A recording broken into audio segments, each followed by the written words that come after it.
J-E-L-L-O. The Jello program, starring Jack Benny, with Mary Livingston, Phil Harris, Kenny Baker, and yours truly, Don Wilson. The orchestra opens the program with Just One of Those Things.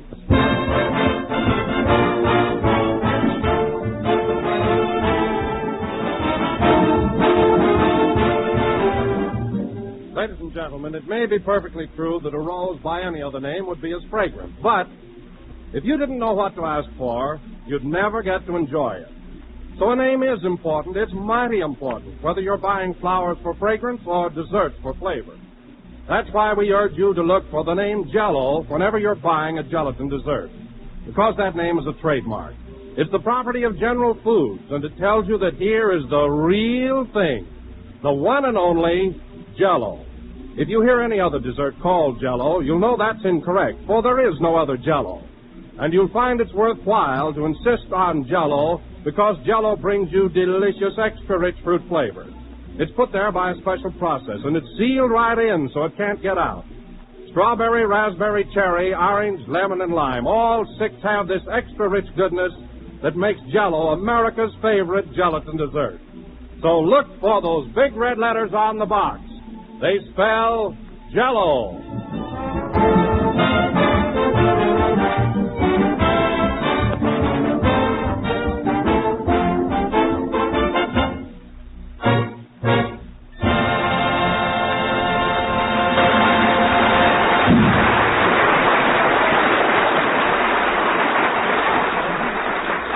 That was just one of those things played by the orchestra. And now, ladies and gentlemen, tonight we bring you...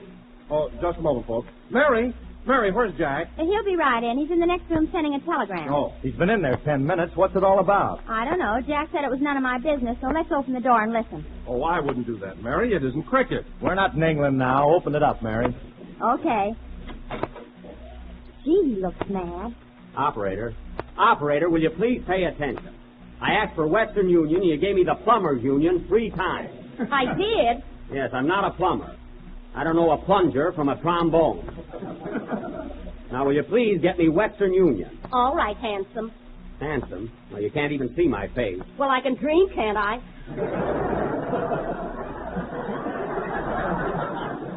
That's all you've been doing. Now, will you please make it snappy? Just a moment. I'll let you talk to information. Look, I don't want to talk to information. For goodness sake, you can talk to the girl. You don't have to marry her. Look, miss, I'm in a hurry. Will you please get me Western Union? Okay. Gee, that guy fights with everybody. Especially on telephones. Quiet, you two. Here's your party. It's about time. Hello? Western Meat Market. What's your order, please?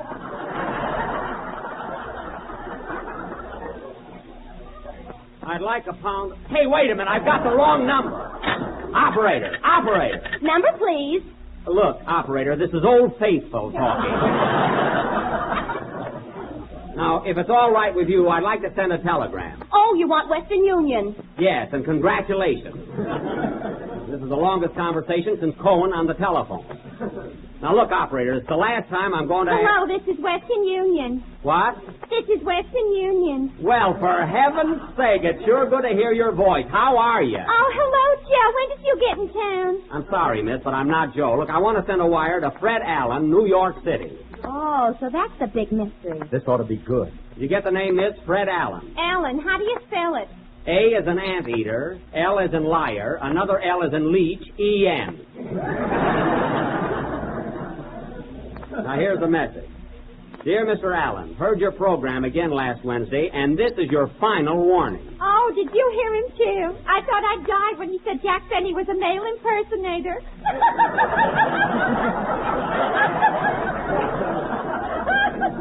That's very funny. Now, take my message. Yes, sir. Mr. Allen, if you ever mention the name of Jack Benny again, the undersigned will personally come to New York and kick your new but unpaid for teeth out. Have you got that? Yeah. Good. Sign it the Clutching Hand. How much is that? Straight message. Just a moment, please. The Clutching Hand? Where did Jack get that name? Oh, you know his rheumatism. Quiet. Let's go back. How much is it, miss? I haven't got all day. That'll be $2.46 for a straight message. Fine. Send it collect. Thank you, Mr. Hand. Goodbye. Goodbye. Well, that's that. Al will never guess who sent that wire, and he'll be plenty scared. Oh, now what?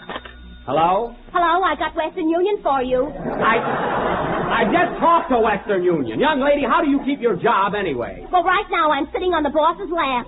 Oh. 800 telephone operators in this city, and I had to get her.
Sorry I'm late, Don. You can introduce me now. Okay, that was 1 o'clock jump played by the orchestra. And now, ladies and gentlemen, we bring you that suave comedian, that sophisticated humorist, that clutching hand, Jack Benny.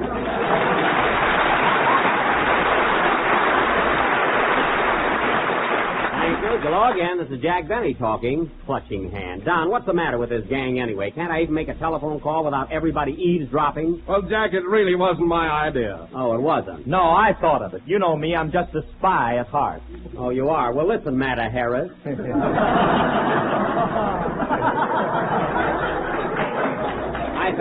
I think spying is about as low a trick as any human being can possibly do. You're right, Jack. Certainly I'm right. Oh, hello, Mary. Hello, Clutch. Oh, you, too. Well, if you want to know something, Mary, you're nothing but a little snoop. Well, at least I never sign a fake name to a telegram. Yeah, where did you get that clutching hand stuff? Phil, it so happens that was my nickname when I was a kid. Everybody used to call me Clutching Hand Benny. Why? Because I never had a belt for my pants.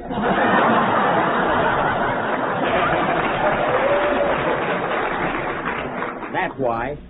Are you satisfied? Well, I got the impression you were trying to scare Fred Allen. Did you hear him Wednesday night? Yes, I heard him.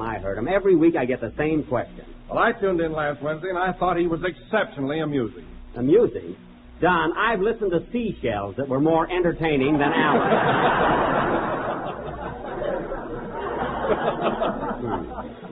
And another thing, to hear Allen talk, you'd think I was a weakling and a coward. That's right, the Daily Double. Why? And you know, Jack, there isn't a week goes by that Alan doesn't mention how tight you are. He says I'm tight. He's a fine one to talk. Any man that'll tar and feather his straw hat so he can wear it in the wintertime. Well.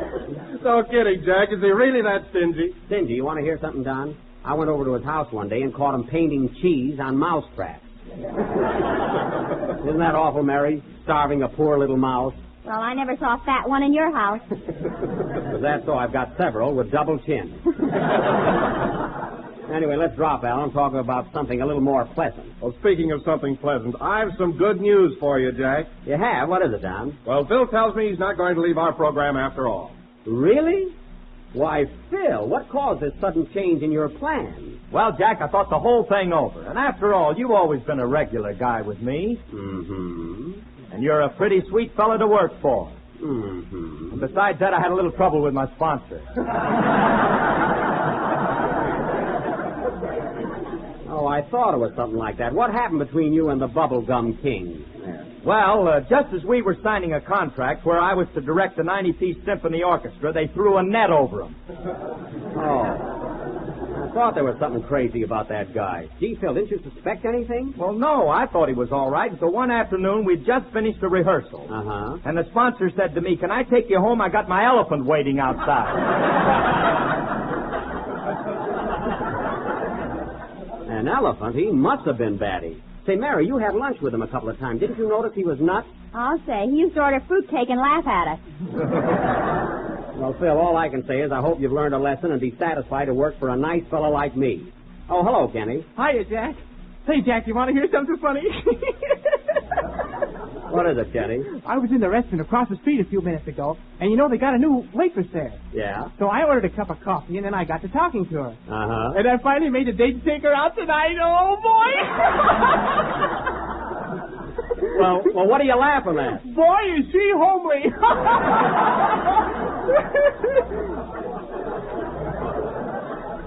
You certainly pick 'em, Kenny, so you dated her up, eh? Yeah. And you know what her name is? What? Bucktooth Annie. That's fine. Can you imagine that? Mary's going out with a girl that has buck teeth. Well, he's got to hang his hat someplace, don't he? That's right. Well, Kenny, now that you're all excited about your date, have you got a good song for us tonight? Oh, sure, I got a pip. Well, that's swell. Let's have it. Okay. Oh, say, Jack, not changing the subject, but did you hear F.A. last Wednesday night? Yes, I heard F.A., and I thought he was L.Z. Now, let's not bring that up again. Well, gee, didn't you laugh when he said your arm looks like a buggy whip with fingers? My arm looks like a buggy whip, eh? Well, he ought to know. What do you mean he ought to know? Don, when you're riding behind a horse and you take the buggy whip in your hand and hit something, well, he ought to know.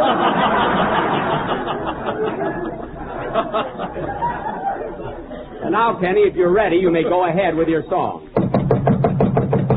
Wait a minute. Come in. Telegram for Jack Benny. Right here, boy. It's collect. Okay. Wait a minute, Mary. Don't touch it. That's from Fred Allen. Send it back, buddy. I refuse to accept it. Well, I refuse to be surprised. Goodbye. Well, Allen isn't going to catch me napping. Sing, Kenny. Imagine trying to hook me for a collect telegram.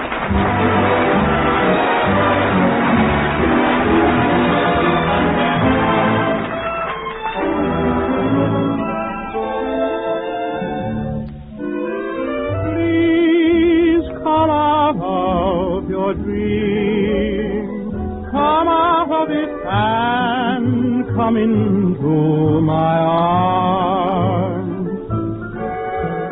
Castles in the air will never get you anywhere, and there's a sentimental boy beside you, waiting to hear that you care.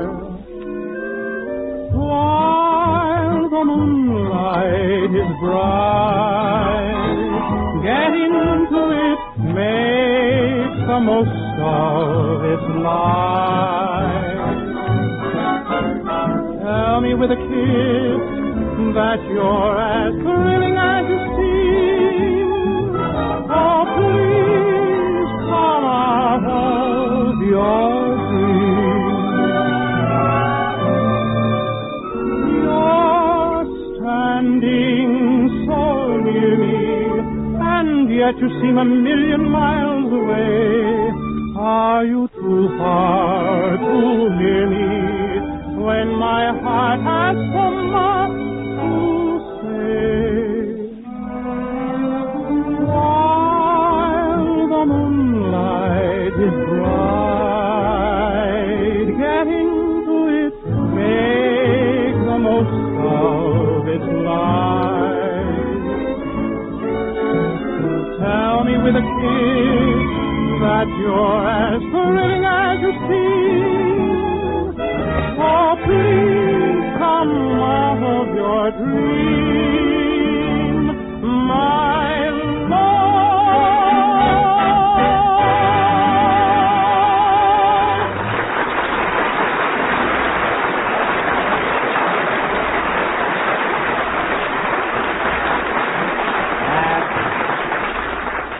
That was Please Come Out of Your Dream, sung by Kenny Baker, who never will.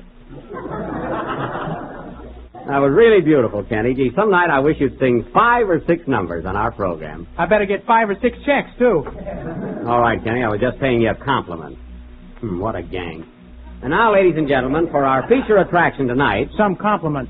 And now, ladies and gentlemen, for our feature attraction tonight, we are going to present our version of Paramount's famous Chinese picture, Hop Along Cassidy. Now, I will play Hop, Mary will be Lung, and Kenny will...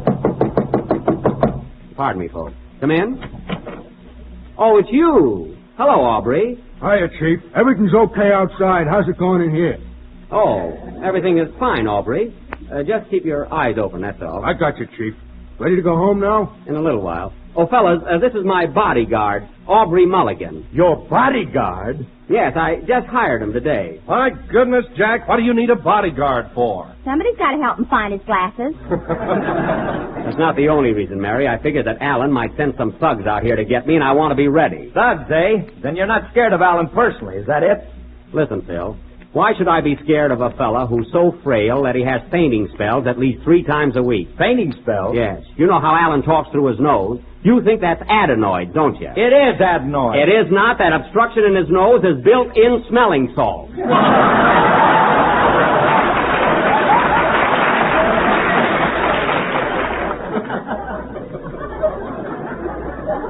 So the only reason I got Aubrey is for protection against Alan's henchmen.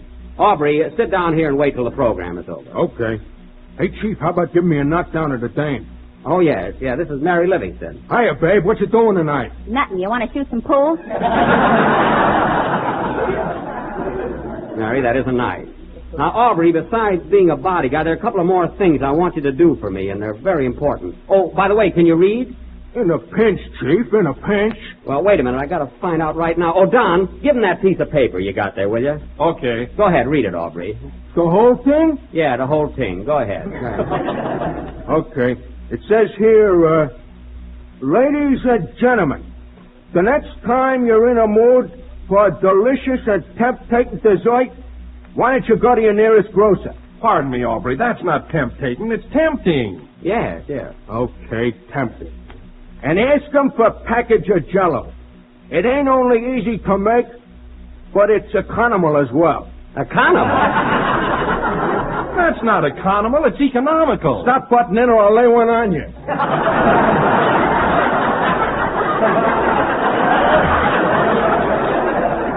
Now, Aubrey, control yourself. Okay, Chief.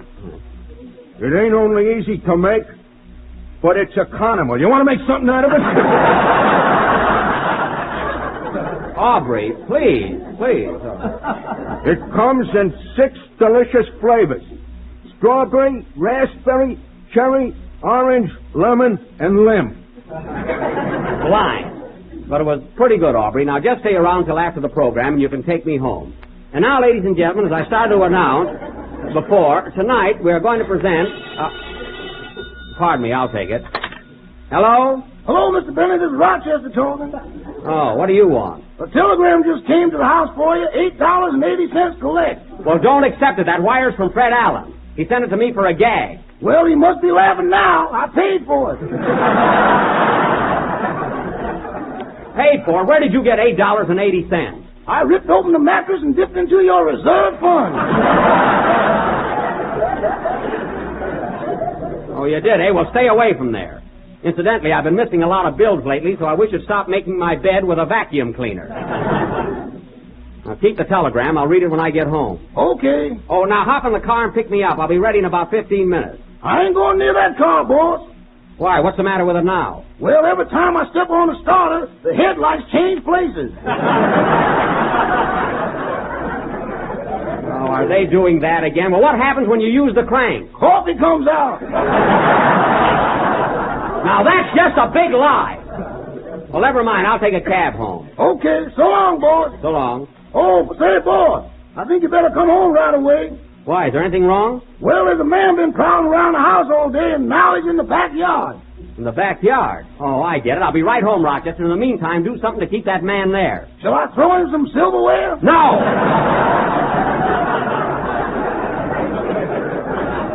I'll see you in a little while.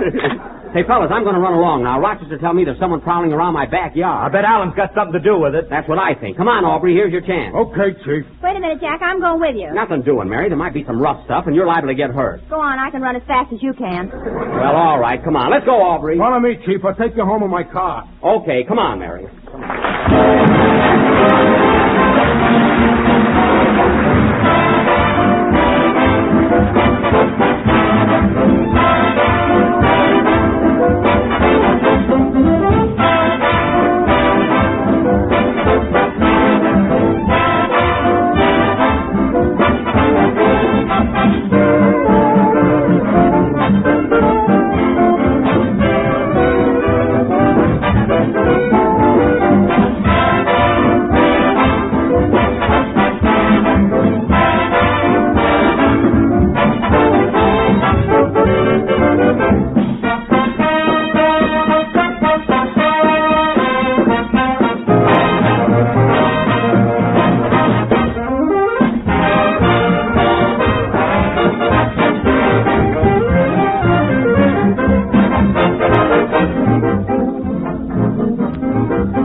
Gee, Aubrey, I'm all in from this walking. It was a fine place for your car to run out of gas. I'm sorry, Chief.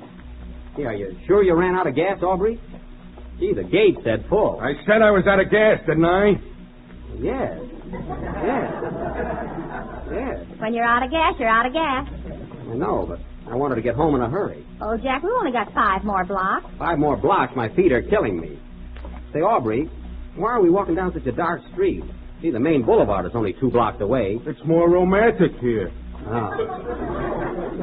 Well, anyway, it's a beautiful night, isn't it? Yeah. Oh, say, Aubrey, I just happened to think I forgot to ask you for references. Yeah, that's too bad.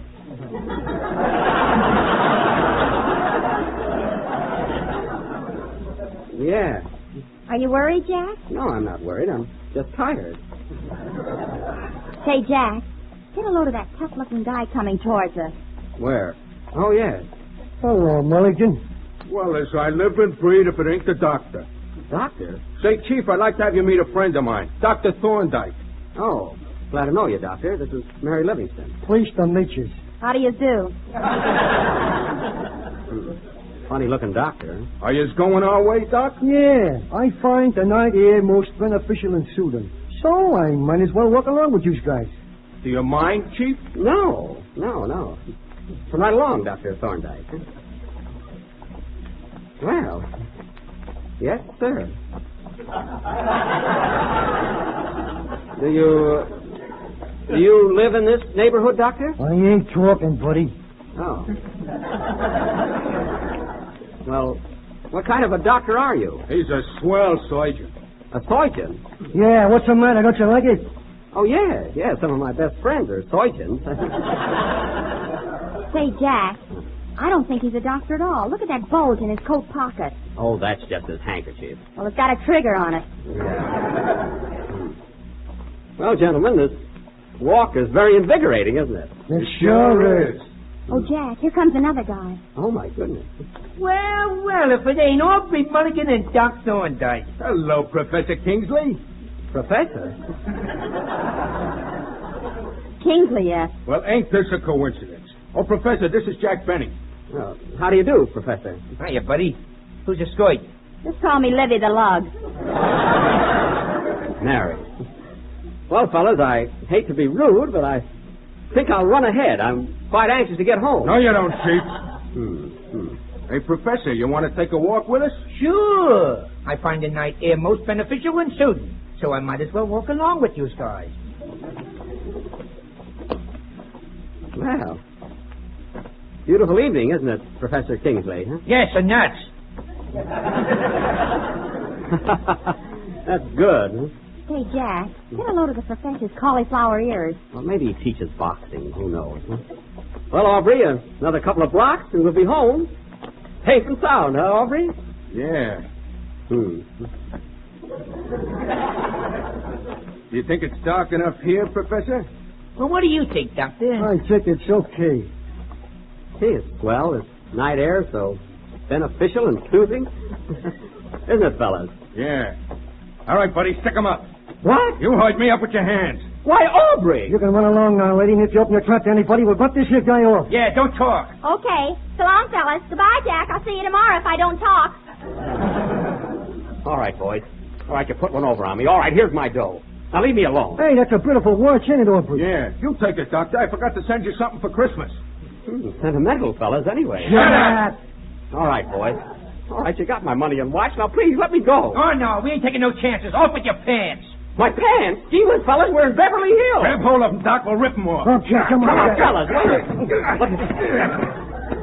Oh, my goodness, what's the matter with you guys? Hey, fellas, get a load of them bull legs. Darn you, I'm going to report you guys to the police. Yeah, do that little thing. Come on, let's scram, fellas. So long, Chief. Aubrey Mulligan, you're fired.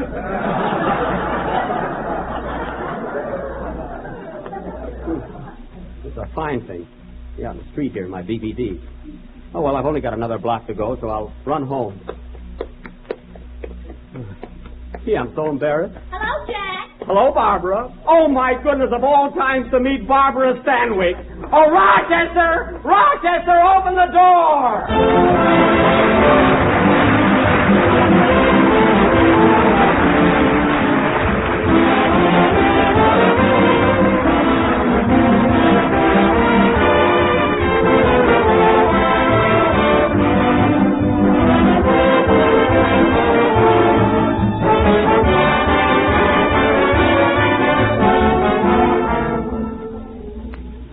Here's a fashion hint for your dining table.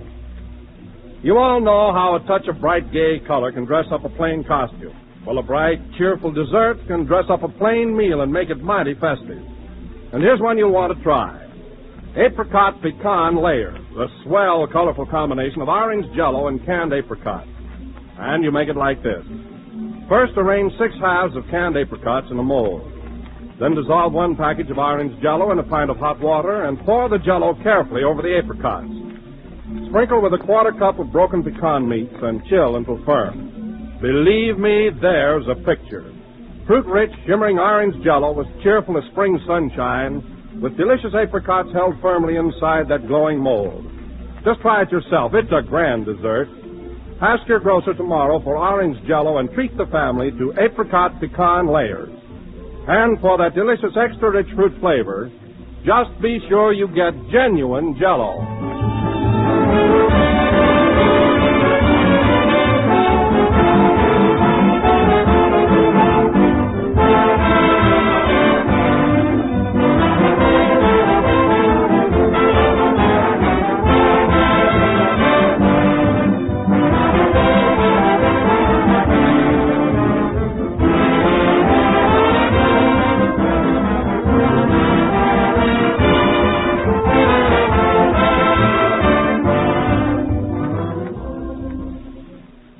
Number of the 19th program in the new Jello series, and we will be with you again next Sunday night at the same time.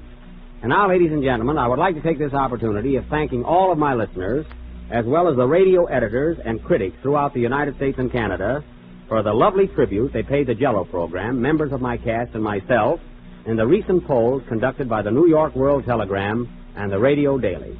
So thanks again, folks, and good night.